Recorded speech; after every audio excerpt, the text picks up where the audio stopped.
Bismillahirrahmanirrahim. Assalamualaikum warahmatullahi wabarakatuh. Alhamdulillah wa syukurillah bi ni'matillah wa hidayatih. Asyhadu an la ilaha illallah wa asyhadu anna Muhammadar Rasulullah. Salatan wa salaman daiman ala Rasulillah sayyidina Muhammad ibn Abdillah wa ala alihi wa ashabihi wa mawalah la haula wa la quwwata illa billah. Para pemirsa setia dari Humanuria Studio Kodim 1205 Sintang yang kami hormati, pada kesempatan kali ini kita akan berbincang sedikit, mengupas sedikit tentang nilai-nilai universalitas agama, dalam hal ini adalah Islam, yang seakan-akan banyak yang kita lupakan. Kembali kepada pesan-pesan dan nilai-nilai agama yang merupakan landasan dalam kehidupan beragama, bernegara, dan bermasyarakat. Tentunya kita tidak bisa terlepas dari kehidupan bertetangga, baik itu lintas suku, lintas agama, bahkan lintas negara. Maka dalam hal ini kita perlu untuk saling mengingatkan kembali akan nilai-nilai dari sebuah kearifan dari sebuah agama samawi, yang dalam hal ini terutama dari yang tertua itu agama Yahudi, kemudian Nasrani, kemudian masuk kepada Islamnya. Mungkin landasan topik kita pada kesempatan kali ini lebih kepada surah Al-Asri, di mana Allah mengingatkan kepada kita, wal asri innal insana lafi khusrin illal ladzina amanu wa amilus solihati wa tawasau bil haqqi wa tawasau bis sabri. Di sini Allah bersumpah, di mana al-asru diawali dengan wawul qasmi, waw yang salah satu bagian dari huruf harful qasmi, huruf yang digunakan untuk bersumpah demi masa. Perlu kami sampaikan pula, Allah boleh bersumpah atas nama makhluk, tetapi makhluk tidak boleh bersumpah atas nama makhluk. Kenapa? Karena Allah punya sifat jaiz, fa'alul lima yurid, maha berkehendak, maha berbuat atas apa yang diinginkan. Karena memang tidak ada yang boleh mengatur Tuhan, mengatur Allah. Nah, di sini Allah bersumpah demi masa. Ketika Allah menggunakan masa sebagai objek sumpah, artinya terdapat banyak keutamaan pada proses perjalanan waktu dan usia kita yang sangat penting. Ketika waktu usia yang kita lewati dilalui dengan hal-hal yang tidak bermanfaat, penuh dengan kerugian, tanpa ibadah, menzulimi orang lain, merugikan hak orang lain, maka disinilah ketika kesia-siaan yang kita lewati, Allah menyebutkan innal insana lafi khusrin. Sesungguhnya manusia itu, kata Allah, benar-benar berada dalam kerugian yang nyata. Illal ladzina amanu, kecuali orang yang beriman. Iman ini menjadi kunci untuk seseorang dapat meraih surganya Allah. Tetapi iman tanpa dibarengi dengan amilus solihat, amal-amal soleh, amal-amal yang baik, maka kunci surga itu, untuk kita membuka surga dengan modal iman, perlu waktu yang lama, karena harus mempertanggungjawabkan setiap perbuatan kita di hadapan Allah Subhanahu wa taala. Kemudian jika ada orang mengatakan dengan iman bisa masuk surga, benar. Tetapi ketika modal iman saja hidup kita zolim, merusak, mengambil hak orang lain, menjatuhkan hak harga diri orang lain, menumpahkan darah yang semestinya tidak boleh kita tumpahkan, maka jaminan untuk masuk surga itu perlu menunggu waktu yang hanya Allah yang tahu kapan seseorang itu akan kembali masuk surga. Sebab dalam perhitungan Allah, sehari di sisi Allah, al-yaumun indallah, sehari di sisi Allah ka'adadi alfi sanatin min ayyamid dunya. Sehari di sisi Allah itu setara dengan 1000 tahun dari hari-hari kehidupan dunia ini. Nah, kembali kepada amal soleh, iman, diikuti amal soleh agar supaya kehidupan ini tidak mengalami kerugian ketika melewati perputaran hari demi hari, bulan dan waktu. Lalu iman, amal soleh, pengertian amal soleh ini kata para ulama, ma laisa fihil fasad, apa-apa yang dalam perbuatan tersebut tidak terdapat kerusakan. Lalu ketika seseorang mengatasnamakan dirinya amal soleh, mengatasnamakan agama, membela agama, sementara dia melampaui batas, menimbulkan perilaku-perilaku yang dapat menimbulkan kerusakan, baik kerusakan pribadinya atau kerusakan lingkungan atau kerusakan yang dapat merugikan orang lain, bahkan sampai menghilangkan nyawa orang lain, maka perilaku tersebut belum layak untuk disebut dengan amal soleh. Kemudian amal soleh tidak cukup. Watawasau bil haqqi watawasau bis sabri. Saling berwasiat, bernasihat, saling mengingatkan, saling menasihati dalam hal kebenaran. Nah, sekarang pertanyaannya, ketika hari ini banyak orang yang saling mengklaim kebenaran itu miliknya sendiri, maka perlu diuji. Jadi kebenaran ini ada kebenaran subjektif, ada kebenaran objektif. Kebenaran subjektif itu klaim masing-masing orang yang punya hak untuk mengklaim kebenaran itu sendiri. Tetapi untuk mendapatkan pengakuan kebenaran dari orang lain, maka perlu ada barometer. Apa barometer? Ya, standar dari kebenaran itu sendiri menggunakan barometer keilmuan, disiplin ilmu yang berdasarkan argumentasi yang berdasarkan pada disiplin keilmuan itu sendiri sebagai hujah untuk memperkuat dari sebuah argumentasi. Ini kalau kita bicara soal klaim kebenaran. Repotnya ketika seseorang atau satu kelompok mengklaim kebenaran itu mutlak milik dirinya sendiri atau milik kelompoknya sendiri, namun ketika diuji, diajak bermujadalah billati hiya ahsan, melakukan diskusi, dialog, perdebatan, mereka menghindar. Kemudian ketika terjadi perbedaan mereka marah, lalu memvonis orang lain sesat, kafir dan segala macam, maka kebenaran seperti ini belum layak untuk dikatakan kebenaran yang objektif. Maka untuk uji kebenaran itu tentunya kita harus membuat satu tesis ilmiah yang sekali lagi berdasarkan disiplin keilmuan, bukan hanya sekedar klaim subjektif, klaim kelompok kita, lalu ketika orang menolak kebenaran kita ngamuk-ngamuk. Ini yang hari ini terjadi di masyarakat kita hari ini. Watawasau bil haqq, saling menasihati dalam hal kebenaran. Sekali lagi, kebenaran ini haruslah kebenaran objektif yang mampu teruji secara ilmiah. Watawasau bis sabri, saling menasihati dalam hal kesabaran. Sering kami sampaikan dalam banyak kajian, pada khutbah, pada ceramah, pada kajian-kajian yang bersifat kitabiah, yang disebut dengan kesabaran menurut pendapat para ulama yaitu tarkus syakwa min alamil balawi. Pengertian pertama yaitu meninggalkan sifat keluh kesah dari sakitnya suatu bala atau ujian yang Allah turunkan.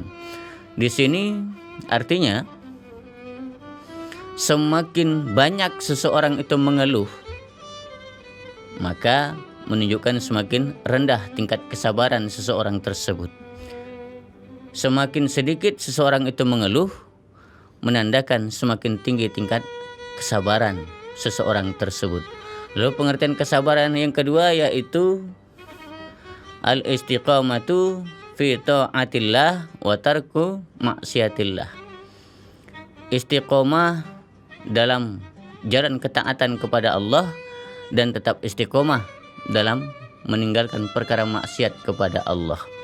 Nah, ini kadang-kadang kita terlalu sibuk untuk mengurusi maksiatnya orang lain, terlalu mudah memvonis orang lain sesat, lalu melegalkan tindak kekerasan, vandalisme dengan atas nama agama. Padahal agama itu sendiri sebagaimana pengertiannya al-Islam, itu pengertiannya adalah selamat, damai, sejahtera.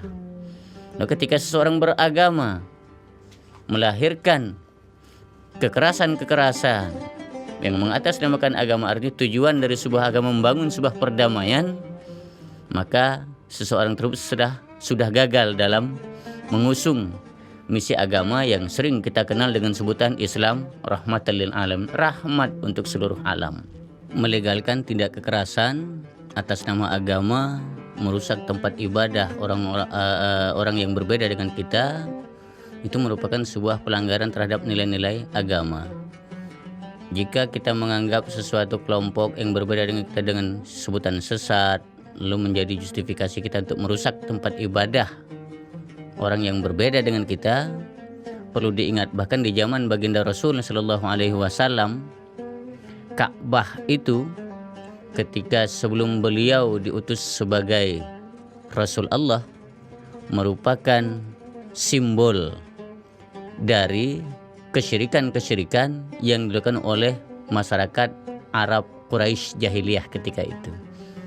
Nah, jika kita merusak tempat ibadah dengan dalih simbol kesesatan, perlu diingat kembali, kami ulang kembali untuk segera penegasan bahwasanya Ka'bah itu pernah menjadi simbol kesyirikan, tempat bergelantungnya para berhala yang sesembahan umat Arab jahiliyah, tetapi tidak dicontohkan bagaimana Allah tidak memerintahkan kepada Rasulullah untuk merusak Ka'bah tersebut. Kalau seandainya ijtihad merusak tempat ibadah dengan dalih simbol kesesatan, tentulah hari ini Ka'bah tidak kita lihat, tidak kita temui. Kenapa?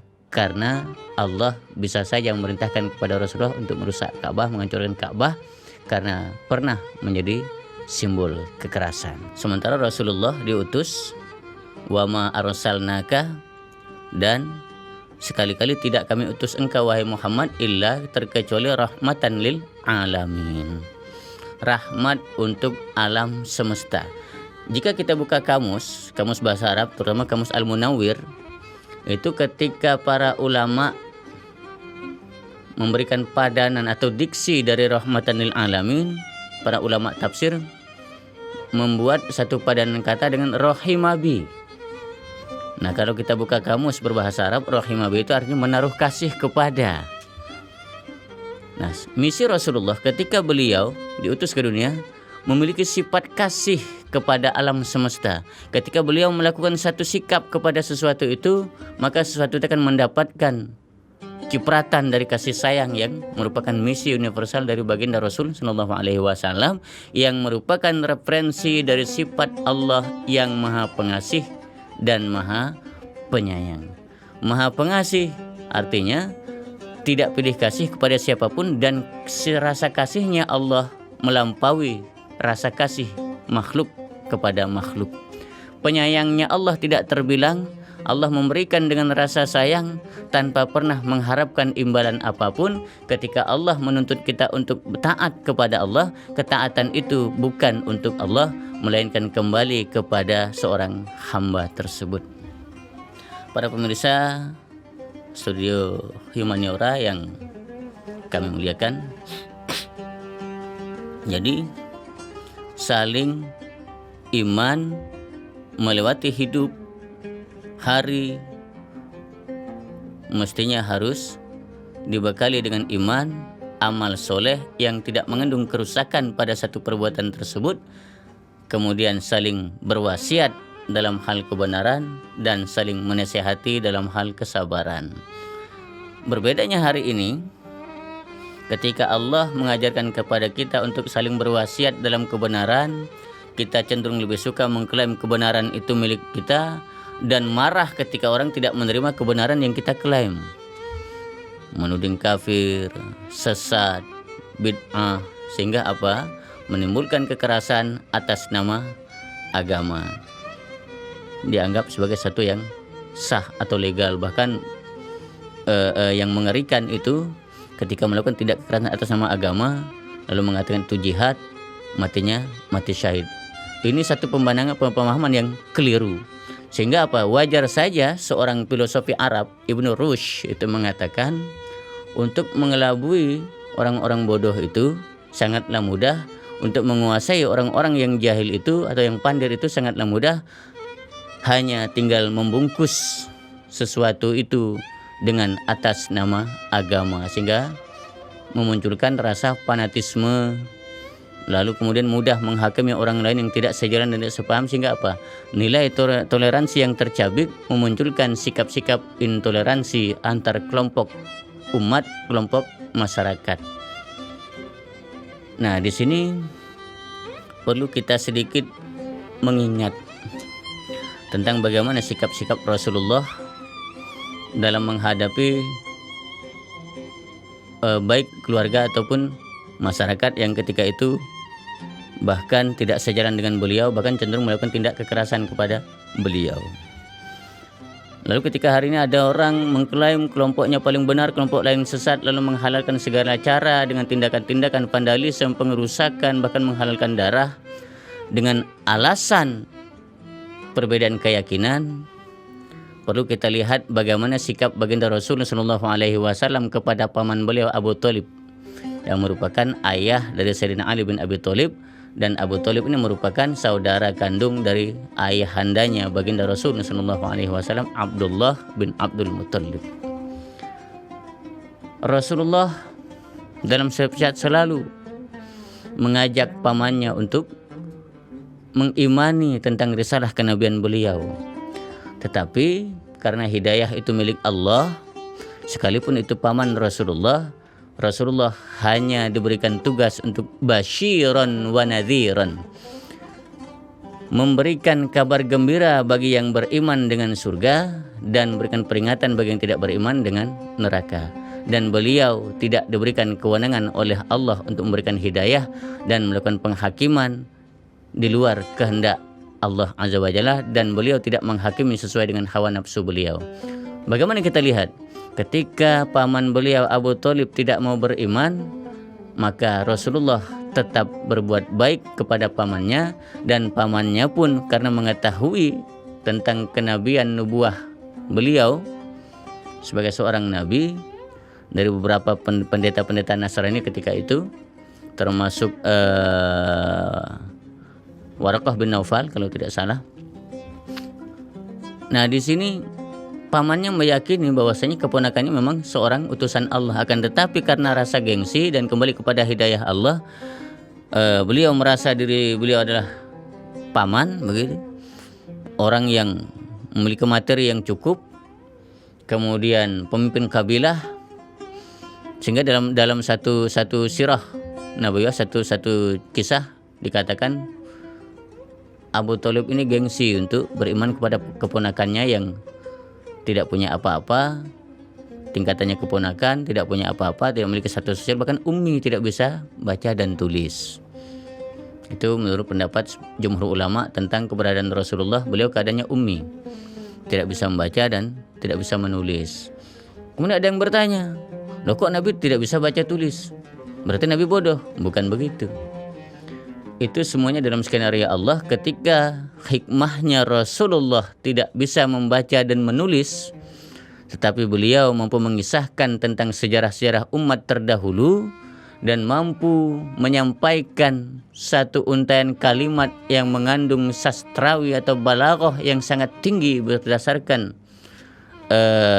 keindahan tata bahasanya, sehingga para pujangga-pujangga Arab, para penyair-penyair Arab yang hebat ketika itu berpikir, seseorang yang tidak bisa baca tulis mampu mengisahkan tentang kisah-kisah umat terdahulu yang tertera di dalam kitab-kitab sebelumnya, dan mampu membuat untaian kalimat ini mustahil dilakukan oleh orang yang tidak bisa baca tulis. Maka mereka meyakini ini bukan karangan Muhammad, tetapi memang benar-benar wahyu dari Allah yang turun dari langit sehingga mampu mematahkan hujah-hujah dan kehebatan-kehebatan para penyair-penyair Arab yang hebat ketika itu, di mana masyarakat Arab memandang semakin tinggi tingkat sastra atau balaghah yang dibuat oleh seorang penyair atau seorang pembuat sastra Arab, maka semakin tinggi tingkat kehormatan yang dimiliki oleh seseorang tersebut. Nah, ini yang dimiliki oleh baginda Rasul sallallahu alaihi wasallam mampu mengungguli keindahan-keindahan kalimat balaghah atau sastrawi yang dibuat oleh para sastrawan-sastrawan hebat ketika itu di zaman baginda Rasul sallallahu alaihi wasallam. Ini menunjukkan bahwasanya apa yang beliau sampaikan baik berkenaan dengan cerita-cerita umat terdahulu, kisah-kisah dalam kitab-kitab terdahulu, kemudian untayan kalimat yang luar biasa menunjukkan bahwasanya ini bukan karangan Muhammad tapi benar turun dari Allah Azza wa Jalla. Ini tentang kisah Ummi. Kembali kepada paman beliau Abu Thalib yang gengsi tetapi tidak pernah memerangi Rasulullah, bahkan beliau membela Rasulullah, bahkan membantu setiap pembiayaan dakwahnya baginda Rasul sallallahu alaihi wasallam meskipun tidak mau masuk Islam. Tetapi beliau baginda Rasulullah tetap mencintai pamannya. Bahkan ketika wafatnya pamannya Abu Thalib ini dikisahkan beliau sangat menangis luar biasa, yang termasuk merupakan sebab dari perjalanan spiritual baginda Rasulullah, yaitu perjalanan Isra Mi'raj. Di antara setelah wafatnya pamannya itu termasuk wafatnya juga istri tercinta beliau, yaitu Khadijatul Kubra binti Khuwailid. Sampai dijelaskan saking sedihnya baginda Rasulullah dan tidak rela kalau pamannya ini menanggung beban penolakan terhadap risalah baginda Rasulullah, beliau jilati seluruh tubuh pamannya itu. Namun Rasulullah tetaplah tunduk pada ketetapan Allah. Ada bagian tertentu yang tidak dijilati oleh baginda Rasulullah, sehingga dari situlah Allah mengasihkan azab karena beliau menolak untuk beriman kepada baginda Rasul sallallahu alaihi wasallam. Mengenai tentang pengazaban, tentang penghakiman, itu semuanya merupakan hak prerogatif Allah. Bahkan Rasulullah pun tidak diberikan kewenangan untuk memberikan penghakiman tanpa adanya perintah Allah Azza wa Jalla. Nah, yang terjadi hari ini ketika seseorang berbeda keyakinan dengan kita mudah menghakimi seorang tersebut bahkan dengan sebutan kafir, sesat, bid'ah dan segala macam, bahkan hingga menghalalkan darah. Padahal jika kita belajar tentang sebab-sebab perang, terjadinya perang, terutama mengacu kepada Al-Quran, jika kita benar-benar belajar secara terstruktur dari awal hingga akhir tanpa meloncat, maka di sana kita lihat bagaimana sebab-sebab terjadinya perang semuanya berkenaan dengan pembelaan ketika terjadi ancaman fisik kepada umat Islam, ancaman nyawa terhadap umat Islam. Maka tidak pernah terjadi kita dengar umat Islam melakukan penyerangan di zaman baginda Rasul sallallahu alaihi wasallam. Jadi kalau ada orang melakukan penyerangan atas nama agama, itu silakan ngaji lagi itu.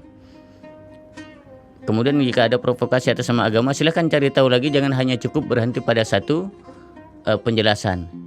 Cari sejelas-jelasnya sebuah pemahaman itu sehingga kita tidak mudah terprovokasi kekerasan dengan mengatasnamakan agama. Contoh lain bagaimana Rasulullah SAW dan para sahabat dalam bermasyarakat. Pertama dari baginda Rasul. Dikisahkan dalam sebuah hadis masyhur, artinya hadis yang perawinya lebih dari 3 orang tetapi masih diketahui jumlahnya. Itu namanya hadis masyhur, di mana ada seorang wanita agamanya Yahudi, matanya buta. Setiap saat selalu mencela baginda Rasul sallallahu alaihi wasallam. Sampai satu ketika celaan beliau itu, celaan seorang wanita Yahudi yang tua dan buta ini didengar langsung oleh baginda Rasul. Lalu melihat seperti ini, apakah Rasul marah? Tidak. Dijelaskan beliau kemudian pulang, membuatkan makanan, dan karena ini wanita yang sudah tua, beliau lunakkan makanannya tersebut. Lalu setiap datang waktu makan, beliau mendatangi wanita yang Yahudi yang tua dan buta ini yang selalu mencela beliau. Kemudian setiap waktu datang waktu makan, beliau selalu menyuapi wanita tersebut dengan penuh kasih sayang. Dan ketika sedang menyuapi, wanita tersebut masih juga mencela Rasulullah. Karena orang buta tidak tahu siapa yang dicela, siapa yang nyuapi. Beliau terus menyuapi itu sampai menjalin akhir hayat. Beliau berwasiat kepada Sayyidina Ali, "Wahai Ali, sepeninggalku nanti engkaulah yang akan menjadi penggantiku untuk menyuapi wanita Yahudi yang tua dan buta tersebut." Lalu setelah berganti hari, kemudian tugas yang diamanahkan oleh Rasulullah untuk menyuapi seorang wanita Yahudi yang tua yang selalu mencela Rasulullah pun berganti kepada Sayyidina Ali. Lalu ketika suapan pertama Sayyidina Ali, wanita tadi menjawab, mengomentari, "Ini orang yang menyuapi saya hari ini bukanlah orang yang kemarin." Kenapa? Kalau yang kemarin suapannya penuh kasih sayang, tapi yang hari ini tidak terasa penuh kasih sayang seperti yang kemarin. Bisa kita bayangkan, orang yang dicela saja setiap hari melayani, masih dicela, masih mampu memberikan suapan dengan penuh kasih sayang. Maka di sini menggambarkan memang misi Rasulullah rahmatan lil alamin, menaruh kasih kepada alam semesta. Kalau kita beda, hanya karena dicela sedikit sudah mulai merah matanya, panas kupingnya. Beda kita, beda dengan Rasulullah. Tapi kok masih ada orang yang selalu seakan-akan mengatasnamakan kemarahannya itu atas nama agama. Nah, kembali kepada suapan Sayyidina Ali, ketika wanita Yahudi tua dan buta tadi mengatakan demikian, dengan sedih Sayyidina Ali menjawab sambil menangis, "Sesungguhnya orang yang engkau cela selama inilah yang selalu mendatangi engkau ketika datang waktu makan dan selalu menyuapi engkau dengan penuh kasih sayang." Mendengar penjelasan Sayyidina Ali, wanita Yahudi yang tua dan buta ini menyesali dirinya sendiri, menangis, meratap. Tanpa adanya paksaan, hidayah Allah pun terbuka. Lalu wanita tadi menyatakan kalau dirinya beriman kepada Allah dan Rasul-Nya. Banyak contoh lagi. Kemudian tentang kehidupan bermasyarakat, bertetangga, lintas agama yang dicontohkan oleh para nabi, para sahabat, dan imam-imam yang kesolehannya tidak diragukan lagi, sehingga memiliki pengikut hingga jutaan. Termasuk ketika Imam Tirmidzi radhiyallahu anhu bertetangga dengan seorang Nasrani. Itu bisa dilihat dalam kisah Qashasul Aulia, kisah-kisahnya para wali. Satu ketika Imam Tirmidzi radhiyallahu anhu sakit. Nah, mendengar seorang imam sakit, tetangga beliau yang beragama Nasrani ini, tepatnya Katolik, karena kalau Kristen itu setahu kami lahirnya sekitar abad ke-15 itu. Nah, tetangganya yang Nasrani ini mendatangi, menjenguk ke kamarnya Imam Tirmidzi radhiyallahu anhu. Ketika sampai di kamar Imam Tirmidzi, beliau yang Nasrani melihat ada rembesan tetesan air dari langit-langit kamar Imam Tirmidzi yang diwadahi ember. Setelah didekati ternyata itu bau pesing. Kemudian setelah dicari tahu ternyata itu bocoran dari saluran pembuangan kotoran dari tetangga yang beragama Nasrani tadi yang masuk ke kamar Imam Tirmidzi. Lalu tetangga yang beragama Nasrani tadi tanya kepada Imam Tirmidzi, "Sudah berapa lama Tuhan melakukan ini?" Imam Tirmidzi menjawab 20 tahun. Bisa kita bayangkan, punya tetangga seperti Imam Tirmidzi hanya selama 20 tahun mewadahi kotoran, saluran dari kotoran pembuangan kita yang masuk ke kamar beliau bahkan. Lalu tetangga beragama Nasrani tadi tanya, "Kenapa Tuhan tidak memberitahukan kepada kami kalau rembesan kotoran ini masuk ke kamar Tuhan?" Apa jawab Imam Tirmidzi? "Kami diperintahkan oleh Nabi kami untuk memuliakan tetangga kami." Nah, di sini kita pelajaran juga hidup bertetangga.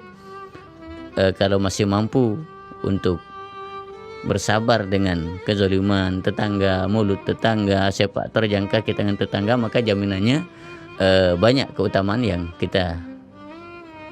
yang Allah dan Rasulnya janjikan kepada orang yang mampu bersabar dengan kezaliman tetangga. Ini dizolimi, bukan lantas terus kita menghakimi. Ini hanya karena berbeda pandangan saja, menghakimi orang lain dengan sesat, lalu melegalkan kekerasan atas nama agama. Ini yang terjadi hari ini yang menimbulkan keprihatinan kita bersama. Kemudian setelah mendengar ucapan Imam Tirmidzi tersebut, tanpa dipaksa, tetangganya yang beragama Nasrani meyakini kalau Islam itu agama yang teduh, toleransi, bisa menghargai perbedaan walaupun lintas agama, lintas akidah sekalipun, sehingga tetangga yang beragama Nasrani tadi menyatakan keislamannya di hadapan Imam Tirmidzi radhiyallahu anhu. Sangat banyak sekali pengajaran tentang pelajaran-pelajaran seperti ini, bahkan ketika Imam Tirmidzi melalui wasilah beliau, seorang majusi penyembah api pun menyatakan keislamannya. Itu kalau kita bicarakan amat sangat panjang sekali.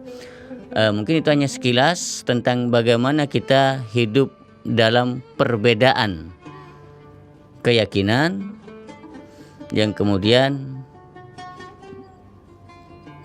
mencoba untuk membangun sebuah persaudaraan.